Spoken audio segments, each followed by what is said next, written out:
মর্তভূমির ভক্তরা অতি আদরে করে সেবা দেবে তোমাদের উদরে হরে। চলে না চলো না একবার তুমি আমার সঙ্গে।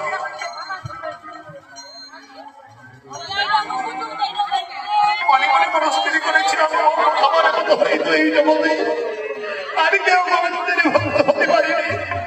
দেখে দেখিলাম নয়নে ভরে মোর প্রতিদিন যদি তোমার যেন অন্তরে ছড়ে। আমি কি এখনো তোমার আমি পরম প্রিয় ভক্ত আমি হতে পারিনি? আমি তো তোমার ভক্তি জানিনি। বলো ঠাকুর বলো কৃপা করে মর্তভূমির ভক্তরা এমন কেউ প্রকরণ তোমার চরণে নিবেদন করে?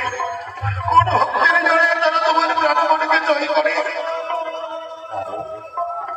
যেই ভক্তির রয়েছে সহায় সম্পদ আমার পূজার নিমিত্তে নিবেদন করে নানা পুষ্প ফল